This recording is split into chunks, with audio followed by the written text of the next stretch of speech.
GaySA Radio, where you are family and you're listening to your girl Ditshego. And today I have the pleasure of sitting with people who make I don't want to say people who make important decisions, but people who make big moves. Please introduce yourself to our listeners and tell us why you're here. I'm Ntsiki Skosana, a transgender woman. I'm here because I wanted to be a part of a movement that represents the greater community outside of cis women, because gender-based violence is something that affects everybody in society, right? And it's mostly, pushed by cis men. And it affects women, trans women, gender-conforming people just as much. So I wanted to be basically a part of this because I wanted to bring light to the abuse that trans women and gender-conforming people experience. Absolutely. Beautiful. Thank you for making the time to be with us. This is a very important cause, and I can't say this enough. Trans lives do matter. We Definitely. matter. Now, my first question to you is, the total shutdown is happening on the 1st of August. Please tell us more about this event in particular. Okay. The total shutdown is happening on the 1st of August. The three main cities that will be marching to important stop points are Cape Town to the Parliament, and then it's going to be here in Pretoria to the Union buildings, and then there's Bloemfontein to the Court of Supreme Appeal. And so that's where the big marches will be happening. But every region is going to be marching. So everyone's marching to legislature. So we've got the Eastern Cape, we've got the Northern Cape, we've got everybody. And also Botswana and Swaziland will be joining us. Awesome. Yeah. Awesome. Now, the marchers will be marching to places of legislature. Yes. Is this because we feel that the legislature, the law, is what has let us down in terms of these violent crimes, especially how they have become prevalent in recent years? No, definitely. I mean, the law protects perpetrators all the time, but it does nothing for the victims. In fact, it just re-traumatizes the victims and leaves them to just deal with their own matters that they're caught up in. And it ends up just blaming victims, basically. So the law really isn't doing much for society at this point, and we're frustrated. Do you think that the laws are not in place and the laws need to be changed, or they are in place but they don't translate to the woman on the street? There were laws that were in place. I forgot the finer details because we had a conversation with somebody who's also in the NGO space. Her name is Sibongile.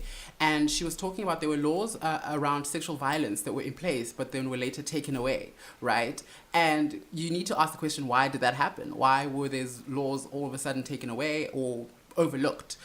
So there are laws that were in place that are no longer in place, and there are laws that need to be put in place.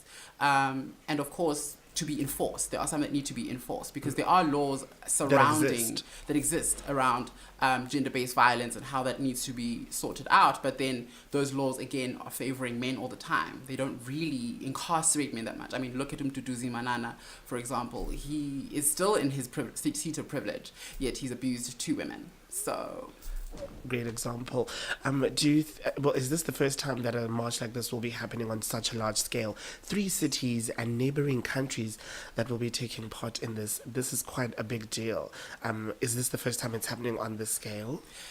I think it is, and I think we are making history in a way, but it's necessary, right? We need to shut down the country because what we're trying to do is show South Africa how useless this economy would be without women, without gender-conforming people, without and so to shut down the country is a statement, and it's quite massive, like you said. Yes. No, it is quite massive. And is this going to be an annual thing, or are we hoping that one should be enough, because the ultimate goal is to stop the violence and not to have the march become an everyday thing?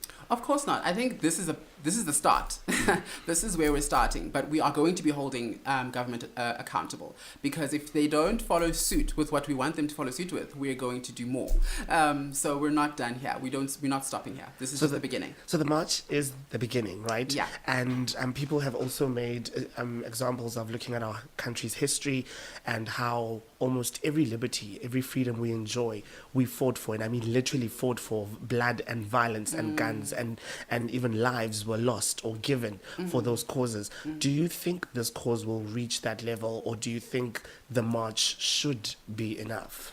The reason why we actually did everything by book was because we were trying to avoid this march becoming a violent march where women are losing their lives while trying to, bring... While trying to protest women losing their lives. Right. So this is why we did things by the book. So we're hoping it doesn't get to that point. And we're hoping that the government and the state really does love women enough not to do that, because we've applied for permits in every single region for this march, and we've even gone so far as to get legal advice on what are the things that we can do to keep ourselves away from getting in trouble with the law. So we really are trying to do this the best possible way, but also trying to let our frustrations be heard, because trying to be composed while frustrated is a very difficult balance, but we need to have it. Very true. It's quite a tricky one. What other organizations are involved in the march? Other organizations that are involved, we have NGOs all over the country that are a part of this. We approached Gender Dynamics as well. Mm-hmm. We've approached, I forgot what it's called. It's a Women Against Abuse organization. Unfortunately, I've forgotten a lot of the names of the organizations, but we have quite a few NGOs that are a part of this march. Okay. Now, crime has been on the rise in general, all sorts of crimes, from hijackings to house break-ins, etc. This march is specifically focusing on one crime, the gender-based violence. Why specifically this one? And, I mean, you personally, as a transgender woman, mm-hmm. Aside from it being a personal thing, why mm-hmm. specifically this one, this crime, to focus on? I think... For me, the biggest problem was the fact that we don't have stats for trans women in this country. Mm. We don't know how many trans women are employed in this country. We don't know how many trans women are being killed in this country. We don't know how many trans women are, we don't have any stats for trans women. That's one of the things that frustrated me a lot, because we keep hearing about the tragic deaths of cis women. And I personally have known a couple of trans women who've died, but there hasn't been any outrage about that. And it's something that really frustrated me. But I think for the greater group, the reason why we focus on this is because of the alarming rate that, violence against women has been rising, and nothing has been done about it. Yes, crime as a whole is rising, but wow, it's a war against women's bodies. It's literally a genocide, and we are tired. We need this to end. Why? I mean, gender-based violence have always existed, unfortunately, but they have been on the rise in the last 3 to 5 years. Yeah. Why do you think they've gone on a rise? Is there something we've done as women to anger these men? Is there something in their diet? What have we done? Or is it a new breed of men that we're dealing with that are a lot more damaged, and now why have they gone on a rise? Because they've always existed, and they'll probably always exist, unfortunately, but they really have gone up at an alarming rate also. Yes. They've gone up very high in a very short time. What have we done, or what are we doing wrong as women? Or is that even the right question to ask, because then it implies that we deserve it because we're doing something wrong? There's nothing wrong with asking that question, but there's a lot wrong with that question. Yes. Because it's victim blaming, right? We're victim blaming ourselves. Like, what are we doing to deserve this abuse? And it's not our fault. We've done nothing. The problem is men. Let's be honest. The problem are cis men. They are living in a society where their rage and their frustrations are normalized and seen as, it's okay for a man to get angry and hit somebody. It's okay for a man to be upset and hurt and kill somebody, because if it wasn't okay, then we would be having a lot of court cases where men are literally ending up in jail and losing their privileges for their violences. Arthur Mafokate only recently lost his job for a violation he's done repeatedly before, right? So my question is, why did it take so long?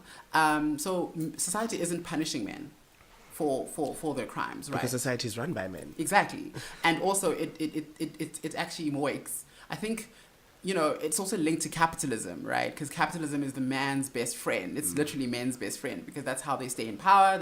They use this system to abuse anyone underneath it. And so to end up punishing men would mean having to question capitalism, and because these things intersect. Yes. So I think the biggest problem, again, is lack of consequences, lack of accountability, and not engaging in the conversation around what men need to do to be better. Because we're not asking for men to save us, because they've tried with their march marches and they failed. And it's odd that they failed because it's their, violence. They're not having the conversations. They're not talking about what can we do to be better? What can we do? Can we sit down? Can we have therapy as men? Because I think therapy is also stigmatized. But yeah, I think that's the biggest problem.